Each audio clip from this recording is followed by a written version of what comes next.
Mike Tomlin is now in his 19th season as Pittsburgh Steelers head coach, and while he has never quite been in grave danger of losing his job, there have definitely been times when he has been on shaky footing. That begs the question, where does Tomlin's future in Pittsburgh currently stand? The Steelers have gotten off to a 3-1 start this NFL season, and thanks in part to shocking ineptitude from the rest of the division, they are certainly in the driver's seat in the AFC North. But what if things go south for Pittsburgh this year? Aaron Rodgers is surely only around for 1 year, and some other members of the Steelers' core are definitely aging. In a recent mailbag, Albert Breer of Sports Illustrated was asked if Pittsburgh would ultimately consider moving forward with a full-on rebuild, which could include parting ways with Tomlin. Breer's answer may surprise you. I think the Steelers have been set up for that the whole time. In fact, part of the equation in signing Aaron Rodgers was that they only had so many swings left with guys such as TJ Watt and Cam Hayward and wanted to take advantage of the opportunity in front of them, Breer wrote. Basically, it was a you-know-it-or-get-off-the-pot time. So this is their swing at it, and post Aaron Rodgers, there's probably a pretty serious retooling coming. Of course, the Steelers' decision to rebuild does not necessarily mean that Tomlin would lose his job. He is under contract through 2027, and he has never had a losing season in Pittsburgh. The Steelers could always just retool with Tomlin still at the helm, which is a distinct possibility. In fact, unless Pittsburgh completely unravels down the stretch this year, which doesn't seem incredibly probable, it's rather likely that Tomlin will be back in 2026 unless he decides to step away. The Steelers have a great chance of making a deep playoff run this season given the state of the AFC. If that occurs, you can bet Tomlin will return for next fall, barring unforeseen circumstances. Pittsburgh Steelers cornerback Jalen Ramsey is taking the first steps needed to return from a hamstring strain suffered against the Minnesota Vikings. Ramsey was seen stretching with the team for the second straight day, which is a precursor to full practice participation.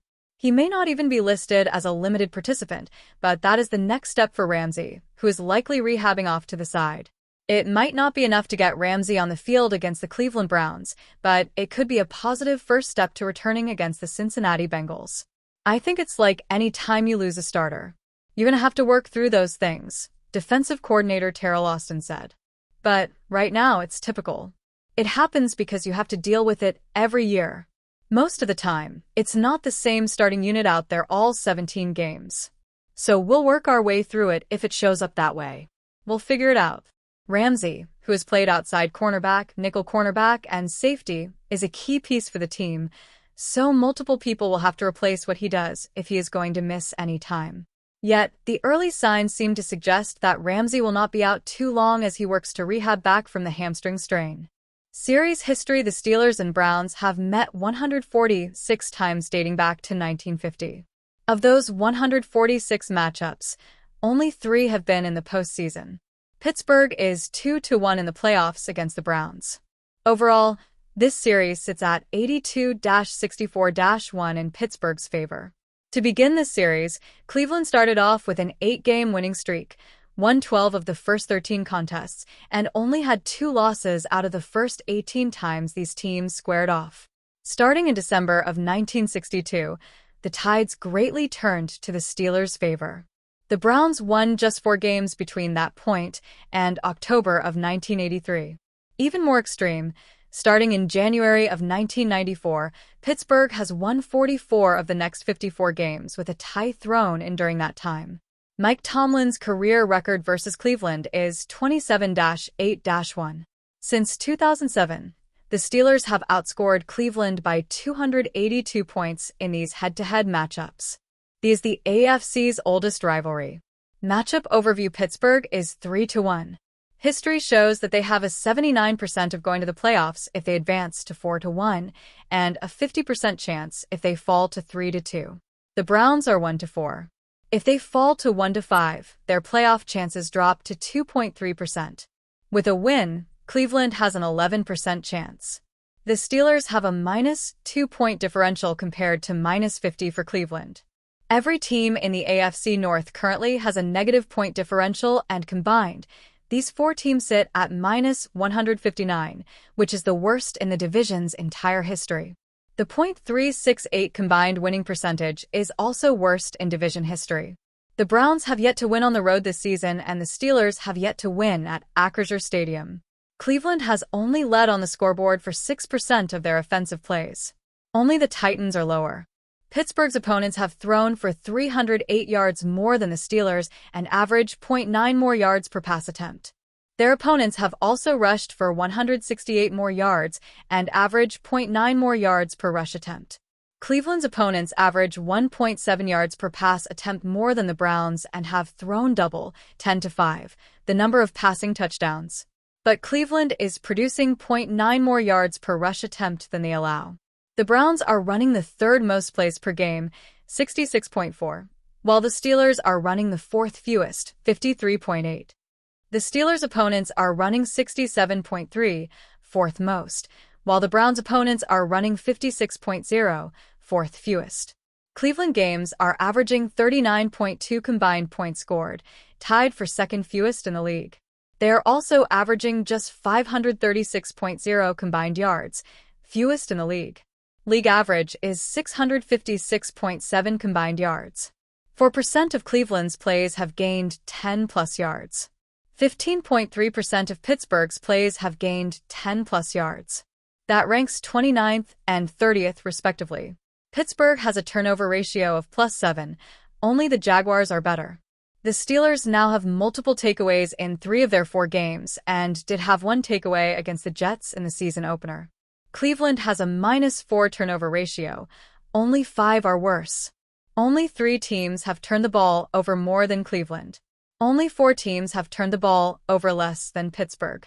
The Browns' defense only has 2 interceptions, and only 2 offenses have thrown more interceptions, 6 than Cleveland. Only the Jaguars have more takeaways than Pittsburgh, and no defense has more fumble recoveries. Pittsburgh and Washington are the only 2 teams that have allowed 0 points off turnovers this season. The Steelers have 5 more sacks than they have allowed. The Browns have blitzed on just 16% of early down dropbacks, the lowest percentage in the league. The Steelers have blitzed in these situations on 42.5% of dropbacks. Only Minnesota is higher. The Browns, 8.8%, and Steelers, 8.7%. Sack rate is only behind Denver's, 10.6%, defense. The Browns utilized 12 personnel at the league's highest rate, 50.6%. The Steelers are third, 42.5%. League average usage of 12 personnel is 23.9%. Pittsburgh's offense is 8th in red zone offense, 69.2%, while Cleveland's is 10th, 66.7%. But the Browns' defense is dead last, allowing a 78.6% red zone conversion rate. The Browns were penalized 10 times in Week 5. The Steelers didn't play in Week 5, but they still have been penalized 19 total, less than any team in the league. The Browns have been penalized 37 times in 5 games. Pittsburgh is 17-1 in games in which they score 20-plus points since 2023, best in the NFL, but 6-14 in games they score under 20. Pittsburgh is producing 14.8 points in the first half of games, 5th most. Cleveland is producing 6.0, last in the league. In the second half, Pittsburgh is producing 9.3, 25th, and Cleveland is producing 8.6, 26th. In the second half of games, the Browns are giving up 13.8 points and the Steelers 14.8. That is 25th and 26th. Last Sunday, Dillon Gabriel became the Browns' 10th different starting quarterback since Baker Mayfield. Gabriel became the Browns' 41st starter since they re-entered the NFL in 1999, 11 more than any other team over that span. Gabriel will become the 9th rookie quarterback to face Mike Tomlin in either of their first 2 career starts. The previous 8 are 2-8 versus Tomlin. Aaron Rodgers needs 351 passing yards to pass Ben Roethlisberger for 5th most in NFL history. TJ Watt, 111.0, and Myles Garrett, 106.5, rank 1st and 2nd respectively in sacks since both entered the league in 2017. No other player has more than 85.0 sacks during that time. Garrett has the 2nd most sacks prior to their 30th birthday in NFL history. The Browns lead the NFL in snaps played by rookies this season. Tomlin is now 107-65-2 in one-score games. Tomlin is also 14-4 coming off a bye week. The Browns have not won a regular season game in Pittsburgh since 2003. When Pittsburgh has the ball, the Steelers average 4.4 yards per play, only ahead of Tennessee, Cincinnati, and Cleveland. Pittsburgh averaged 5.9 yards per play against the Vikings, and Minnesota averaged 5.7 against the Browns' defense in Week 5. The Browns allowed just 4.4 yards per play, best in the league. The Steelers are passing the ball at a 55.4% clip. The Pittsburgh Steelers remain at the center of the wide receiver trade conversation. With Calvin Austin nursing a shoulder injury, that chatter has only come more often and grown louder. As far back as May, the Steelers have been linked to one receiver in particular, Chris Olave of the New Orleans Saints. It was reported in the middle of May that the Steelers reached out about a potential trade for the 1,000-yard receiver, but the Saints turned Pittsburgh away. Now, it is being reported that the Steelers called the Saints again, but for a different receiver. Source: the Steelers reached out to the Saints during the bye week to take their temperature on Wr. Rashid Shaheed, Andrew Filipponi reports on X, who will be a free agent at the end of the year. Big play Wr and return man. Trades are being made in the NFL left and right. Shaheed is coming off a game in which he had an 88-yard touchdown in a win over the New York Giants. He'll be a name that many teams call about, as he is in the final year of his contract, and the Saints are in the running for the top overall pick in the 2026 NFL Draft. If they don't plan to keep Shaheed around, or if he doesn't want to sign with New Orleans long-term, a trade feels likely, whether it is with the Steelers or not.